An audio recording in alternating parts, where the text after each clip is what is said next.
Pourquoi Internet nous rend de plus en plus cons? Vous avez en fait un phénomène qui s'appelle les bulles de filtre. Et les bulles de filtre, c'est quoi? On va ici créer une bulle d'exemple qui va être un groupe Facebook qui est contre les mesures sanitaires imposées par le gouvernement.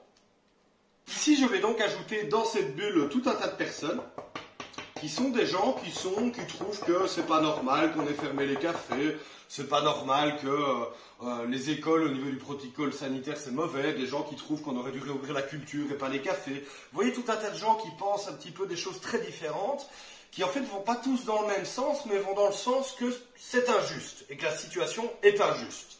Voilà, on a tous les gens qui se trouvent là-dedans. Et là, on a ce type ici, vous le voyez, ce gars-là, qui dit « Les vaccins ! Vaccin égale caca !» Ce type-là refuse les vaccins. On est d'accord?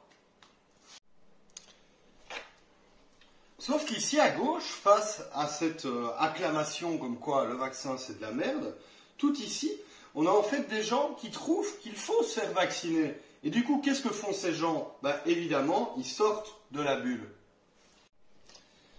Et du coup, alors qu'en fait ces gens-là faisaient partie d'une autre bulle dont on n'a pas nécessairement parlé dès le début, une bulle qui avait en fait des intérêts communs avec cette bulle-là, petit à petit ces gens-là ils vont sortir de la bulle pour retourner dans une bulle plus raisonnable. Et du coup on remarque que les gens qui sont ici, globalement pour la plupart, acceptent que les vaccins sont mauvais. Et imaginons qu'ici on ait quelqu'un d'autre qui se met à crier dans le groupe Bill Gates veut nous tuer. Bill Gates veut nous tuer.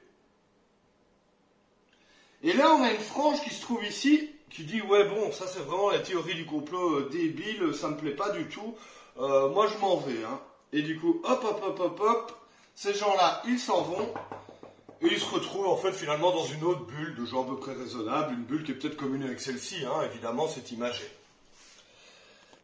Et là, ensuite, dans ce même groupe, on a cette personne-ci qui va dire « Vive Jürgen », qui est donc le gars qui désire tuer des virologues et des membres du gouvernement. Et donc, on a ici quelqu'un qui en appelle à la lutte armée contre les vaccins. Et du coup, évidemment, qu'est-ce qui va se passer? C'est qu'on a de nouveau une partie des gens qui vont se barrer. Et tous ceux qui vont rester dans le groupe, fatalement, qui vont rester dans cette bulle de filtre, vont être les plus radicalisés. Et Facebook et tous les réseaux sociaux ont en fait tendance à encourager cela, parce que les réseaux sociaux ont intérêt à vous montrer du contenu qui vous plaît, du contenu qui va dans votre sens, pour brosser dans le sens du poil votre biais de confirmation, votre biais de croyance. Et finalement, ces bulles-là, elles vont avoir tendance à se réduire de plus en plus, à se radicaliser de plus en plus, et parfois à grossir aussi. Et c'est là où ça finit évidemment par exploser, parce que vous avez une bulle qui grossit, mais se radicalise de plus en plus. Et en fait, la réduction des bulles qu'on voit ici n'est pas véritablement une réduction. C'est simplement qu'on a des éléments les moins radicaux qui en sortent et on se retrouve finalement avec les plus durs qui restent à l'intérieur. Et c'est là où ce qui est important lorsque vous voyez des personnes qui commencent à sombrer, c'est essayer de les ramener vers vous. Parce que finalement, au départ, des gens qui se retrouvent ici en appelés à la lutte armée, beaucoup ont commencé par juste trouver que les mesures du gouvernement étaient un petit peu désagréables et chiantes. Et en fait, petit à petit, ils sont radicalisés à chaque fois que leur bulle s'est réduite dans des idées plus radicales. Et parfois, ils n'ont même plus conscience de la raison pour laquelle ils se sont radicalisés. Ils deviennent violents et ils sont manipulables. Et ils sont finalement manipulés par les gens les plus extrêmes, qui peuvent même être des influences étrangères, etc. Et donc, c'est important de pousser chacun à éclater parfois ces bulles de filtre et à ne pas se retrouver uniquement avec des gens qui pensent exactement comme nous. Et bien souvent, dans ces gens qui nous indiquent qu'ils défendent la liberté d'expression, la liberté d'opinion, sont des gens qui vont bloquer tout le monde et vont essayer au maximum de se retrouver uniquement entre eux, uniquement entre les plus radicaux. Et c'est à ce moment-là, quand les gens se retrouvent complètement coupés du monde et coupés de toute personne qui pense rationnellement, que ces gens deviennent violents, que ces gens finalement justifient ce qu'on voit aujourd'hui avec Jürgen. Donc faites éclater vos bulles de filtre et intéressez-vous à des avis différents des vôtres. Ne vous enfermez pas dans une sorte de pensée unique, parce que bien souvent les gens qui parlent de pensée unique en sont finalement les premiers auteurs, les premières victimes et les premiers artisans. Voilà, à bientôt pour des nouveaux graphiques moches.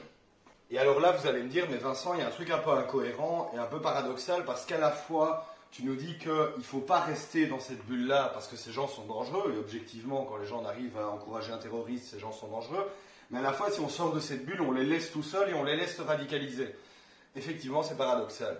Donc moi, ce que je pense, et ce pourquoi je me bats, et c'est pour ça que j'ai autant de cons qui me menacent, etc., c'est qu'il faut essayer de garder un lien avec eux, et il faut essayer de leur parler. Et il faut essayer de ne pas laisser les gens s'enfermer dans des dérives qui en arrivent à des dérives sectaires, en fait.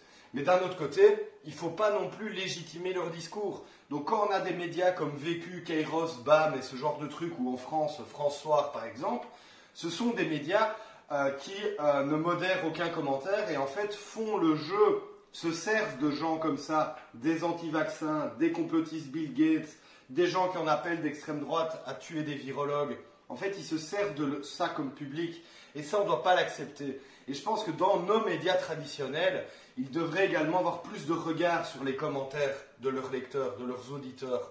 Parce qu'en fait, le nombre de gens qui légitiment ça, sans qu'il y ait de réaction, qu'elle soit politique ou médiatique, parce que personnellement, je ne les ai pas vus, de personnes qui prennent son téléphone, qui arrive face caméra pour dire aux gens « c'est inacceptable, vous êtes des cons, vous êtes dangereux et vous ne devez pas en arriver à soutenir un terroriste qui veut tuer des virologues ».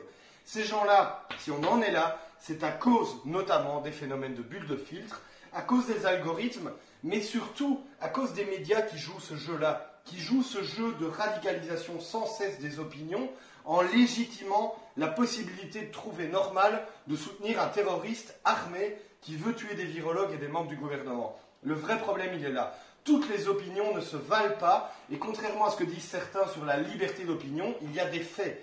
Et baser ces opinions sur des faits qui sont inexacts, ça rend votre opinion non valable. Voilà, c'est tout ce que j'avais à dire. Et donc, à bientôt pour de nouveaux tableaux moches.